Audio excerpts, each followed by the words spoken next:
കൊട്ടാരക്കരയിൽ ഇന്നലെ രാത്രിയിലൊക്കെ വലിയ പ്രതിഷേധം കോൺഗ്രസ് UDFന്റെ പ്രതിഷേധമുണ്ടായിരുന്നു.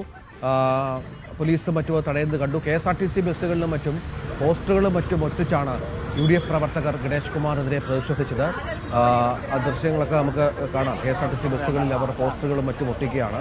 അതിനുശേഷം ചില പ്രകടനങ്ങളുമൊക്കെ കൊട്ടാരക്കരയിൽ ഉടനീളം നടന്നു. പത്തനാപുരത്തും സമാനമായ പ്രതിഷേധങ്ങൾ നടന്നു എന്നാണ് മനസ്സിലാക്കേണ്ടത്. ഇന്നും ഇത്തരം പ്രതിഷേധങ്ങൾക്ക് വേദിയാകും സംസ്ഥാനം, ഒരുപക്ഷെ രാജ്യയിലെ കാര്യങ്ങൾ എത്തിയില്ലെങ്കിൽ എന്നാണ് മനസ്സിലാക്കേണ്ടത്. പ്രത്യേകിച്ചും കോൺഗ്രസിനെ സംബന്ധിച്ചിടത്തോളം വീണ് കിട്ടിയ ഒരു ആയുധമാണ് അവരുടെ ഒരു MLA ഇത്തരത്തിൽ ഒരു പീഡനക്കേസിൽ പെട്ട് ജയിലിൽ കഴിഞ്ഞ പശ്ചാത്തലമൊക്കെ ഉണ്ട്. അതിനുശേഷം ഗണേഷ് കുമാർ എന്ന പിണറായി മന്ത്രിസഭയിലെ മന്ത്രിക്കെതിരെ ഇത്തരമൊരു ആക്ഷേപം സ്വന്തം ഭാര്യ തന്നെ ഉന്നയിക്കുമ്പോൾ ശക്തമായ ആയുധമായി അവരുപയോഗിക്കുമെന്ന കാര്യത്തിൽ സംശയമില്ല. നമുക്ക് ദൃശ്യങ്ങളിൽ കാണുന്നത് പോലെ ഏറ്റവും വലിയ തോതിലുള്ള പ്രതിഷേധത്തിന് സംസ്ഥാനം സാക്ഷ്യം വഹിക്കുമെന്ന കാര്യത്തിൽ സംശയമില്ല. വിനീഷ് വിവരങ്ങളുമായി ചേരുകയാണ്. വിനീഷ്, വലിയ പ്രതിഷേധമാണോ കൊട്ടാരക്കരയിലും പത്തനാപുരത്തും? രണ്ട് സ്ഥലവും ഗണേഷ് കുമാറിന്റെ കേരള കോൺഗ്രസ് പിയുടെ തട്ടകമാണല്ലോ. തീർച്ചയായും രഞ്ജിത്ത്, അങ്ങനെ തന്നെയാണ്. സംഭവം പുറത്തായതോടുകൂടി വലിയ രീതിയിലുള്ള പ്രതിഷേധങ്ങളാണ് ഉയർന്നു വരുന്നത്. കഴിഞ്ഞ ദിവസം തന്നെ മന്ത്രിയുടെ വസതിയിലേക്ക് പ്രതിഷേധ പ്രകടനം നടത്തിയിരുന്നു. അത് നേരിയ സംഘർഷത്തിലേക്കൊക്കെ വഴിവെച്ചിരുന്നു. തുടർന്നാണ് കഴിഞ്ഞ ദിവസം രാത്രിയിൽ മഹിളാ മോർച്ചയുടെ നേതൃത്വത്തിൽ കോലം കത്തിച്ചുള്ള പ്രതിഷേധമുണ്ടായി. അതുപോലെ തന്നെ മന്ത്രിയുടെ പത്തനാപുരത്തെ ക്യാമ്പ് ഓഫീസിൽ യൂത്ത് കോൺഗ്രസിന്റെ നേതൃത്വത്തിലുള്ള വലിയ വേറിട്ട പ്രതിഷേധങ്ങളായിരുന്നു. അതായത് KSRTC ബസ്സിൽ ഫ്ലെക്സ് ബോർഡുകൾ പതിച്ചുകൊണ്ട് ഉള്ള പ്രതിഷേധമുണ്ടായി. രാജിവെക്കണം എന്നുള്ള വലിയൊരു ആവശ്യമാണ് ഈ വ്യാപകമായിട്ട് ഉയർന്നു വരുന്നത്. അതുപോലെ തന്നെ സംസ്ഥാന വ്യാപകമായിട്ട് ഈ ഒരു വിഷയം മാറുന്നു എന്നുള്ളതാണ് മറ്റൊരു ഗൗരവപരമായ ഒരു വിഷയം. ഇന്നും ആ മന്ത്രിയുടെ ക്യാമ്പ് ഓഫീസിലേക്ക് വിവിധ രാഷ്ട്രീയ പാർട്ടികളുടെ നേതൃത്വത്തിലുള്ള വലിയ പ്രതിഷേധങ്ങൾ ഉണ്ടാകാനുള്ള സാധ്യതയുണ്ട്. നിലവിൽ കഴിഞ്ഞ ദിവസമാണ് ഈ ഒരു സംഭവം തന്നെ ഉണ്ടാകുന്നത്. ഇതുമായി ബന്ധപ്പെട്ട് മന്ത്രി വിശദീകരണങ്ങളൊക്കെ നൽകിയിരുന്നുവെങ്കിലും ഇതിന്റെ മറുപടി എന്നോണമാണ് മന്ത്രിയുടെ ഭാര്യ തന്നെ വലിയ വെളിപ്പെടുത്തലുകൾ രംഗത്ത് വന്നത്. തന്റെ പക്കൽ അതിനനുസരിച്ചുള്ള തെളിവുകളുണ്ട് എന്ന് പറഞ്ഞുകൊണ്ടായിരുന്നു. അപ്പോൾ ഇതുമായി ബന്ധപ്പെട്ട് പോലീസിന് നടപടിയെടുക്കാൻ സാധിച്ചില്ല എന്നുള്ളതാണ് സംഭവം.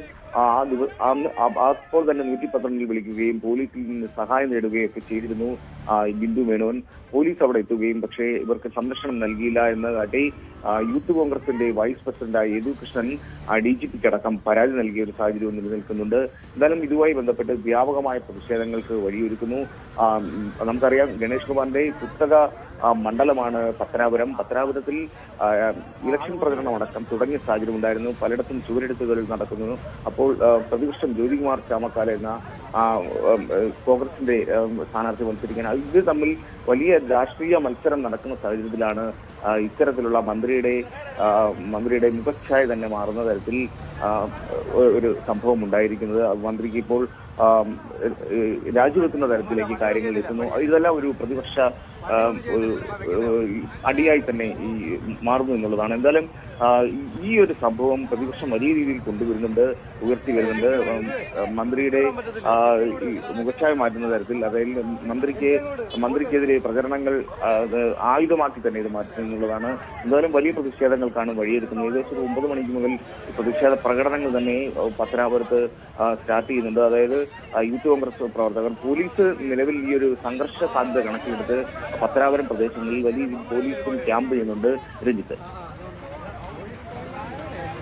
അരുണ്, ഒരു പ്രധാനപ്പെട്ട കാര്യം കൂടി, ഇന്ന് KB ഗണേഷ് കുമാർ വാളകത്തെ വീട്ടിലാണുള്ളതെന്ന് അരുൺ പറഞ്ഞു. മന്ത്രിസഭായോഗം 10 മണിക്കാണ്. അദ്ദേഹം അപ്പോൾ സ്വാഭാവികമായും അതിന് മുൻപ് മാധ്യമങ്ങളെ കാണുമെന്നാണോ അറിയിച്ചിരിക്കുന്നത്? മന്ത്രിസഭായോഗത്തിൽ പങ്കെടുക്കുന്ന കാര്യം ഉറപ്പായിട്ടുണ്ടോ?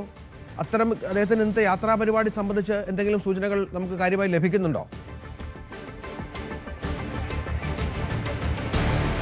ഇപ്പോൾ ലഭിക്കുന്ന വിവരമനുസരിച്ച് KB ഗണേഷ് കുമാർ വാളകത്തെ വീട്ടിലുണ്ട്. അവിടെ നിന്ന് അദ്ദേഹം മന്ത്രിസഭാ യോഗത്തിൽ പങ്കെടുക്കാനെത്തും. 10 മണിക്കാണ് ഇന്ന് നേരിട്ടാണ്. സാധാരണ ഓൺലൈനായി മന്ത്രിസഭ ചേരാറുണ്ട്, പക്ഷേ ഇന്ന് നേരിട്ടാണ് മന്ത്രിസഭാ യോഗം. 10 മണിക്ക് മന്ത്രിസഭാ യോഗത്തിൽ പങ്കെടുക്കാനെത്തും. അതിനുശേഷം KSRTCയുടെ ആശുപത്രി ഉദ്ഘാടന പരിപാടിയുണ്ട് തമ്പാനൂരിൽ.